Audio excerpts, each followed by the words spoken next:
I don't think the weight's going to be an issue for any fighter, and he looks focused.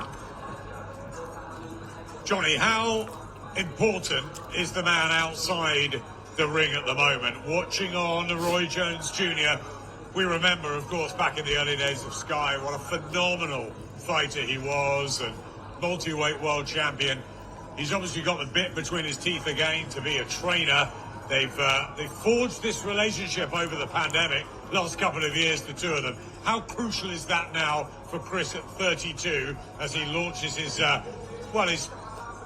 push towards becoming a world champion? The 2 losses on Chris's record, I don't believe he would have if he had this man in his corner. Really? Reason being is because this man's teaching him to box as well as fight, use his boxing brain as well as his unbelievable engine and fitness. So, and you can see Chris with that transition, sometimes he's stuck in between, am I going to box, am I going to fight? And he's steadying up, saying, look, calm down, don't let it go yet. He's teaching the fine art of boxing, and I will stick by that call to say... Those 2 defeats to Billy Joe Saunders and to George Groves. Dan, do you agree with Johnny? I mean, those very, very good performances, especially from Groves. I'm not sure. I've made one big call already today. I'm not sure if I'm willing to follow Johnny down that road. I do think that if it was a 15-round fight, he might not have any losses on his record. He's obviously got a famous engine, granite chin. He's always there to fight. He's been outfoxed sometimes in fights, but this is a fight that I can only see going in one direction, and that's all-out war. I would like to see if... look, bottom line, you've got Adam Booth and you've got Roy Jones Jr. Both of them will teach their fighters to box a little bit more than they would probably naturally want to. Good point. Very good point. Adam is, you know, he was the guy that took George against James DeGale, didn't he? And David Hay out against Valaev, and those blue and red shirts, the cool, keep your head type thing. And yeah, very good point. I wonder if Liam Williams could do that. And I wonder if Chris EUBANK can do exactly what Roy Jones wants him to do from start to finish under that sort of pressure and firepower. If Chris wants to dominate the world, he needs to be in that position where he has a sprinkle of Roy in him, where he boxes, where he moves, where he uses his smarts, and where he uses his own youth, energy and curiosity. And if he's got that mix, then you can realistically see this man can be top of the world. But he's not Roy Jones Jr. No, he's not. But the thing is, if you have someone with such knowledge in your corner, you can't lose. Great character, Roy, of course, not only being a complete boxing legend, but it's great having him here, and that adds massive sparkle to the show. It does. It's almost a match made in heaven, you know. You've got one of, prime for prime, perhaps the best fighter ever. He was absolutely ridiculous in his day. And he's got so much knowledge that he can pass on to onto Chris EUBANK Jr. It can only be a good thing. It's about whether Chris is able to implement the things that Roy has taught him. I have a feeling this might be the fight we see it all come together. I really do. Liam Williams, he forces you to have to be at your best. If you want to beat him, you have to be at 100%. You have to have the game plan right. You have to do everything right. And I think we might get that. Johnny, you were around your peak and your sort of world title reign, or coming into it, when Roy was just absolutely stunning the world. Remember the performance over Clinton Woods.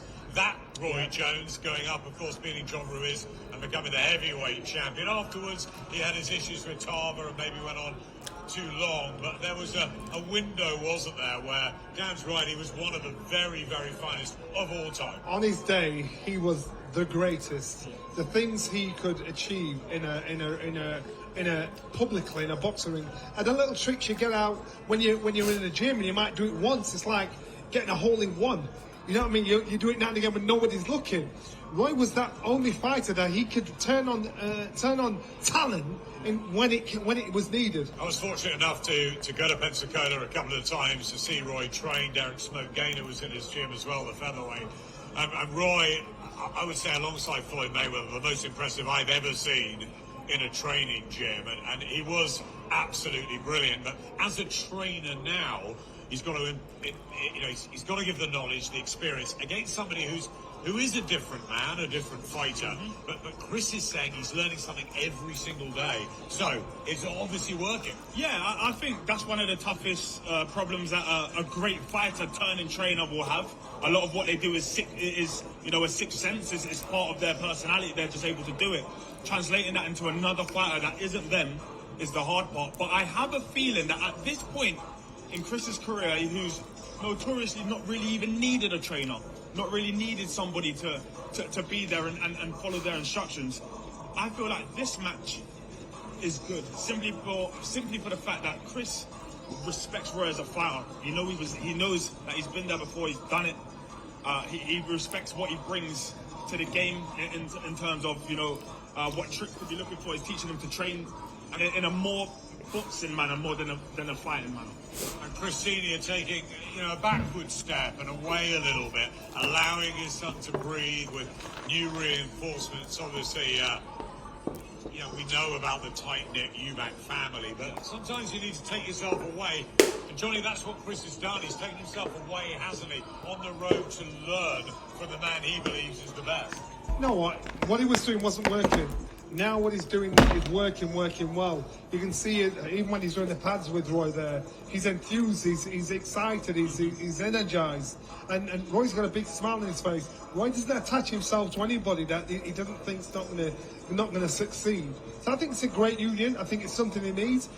This is the only guy I've seen Junior respect in the corner that he's working with. Now remember, he's had his dad there, he's had Ronnie Davis there. They all respect Davis. No, Davis, they appreciate Davis. Yeah, they appreciate him. He's been there from the beginning. Yeah, that's what they appreciate. But this is a guy he's listening to. Yeah. This is a guy whose word he's respecting, without a doubt.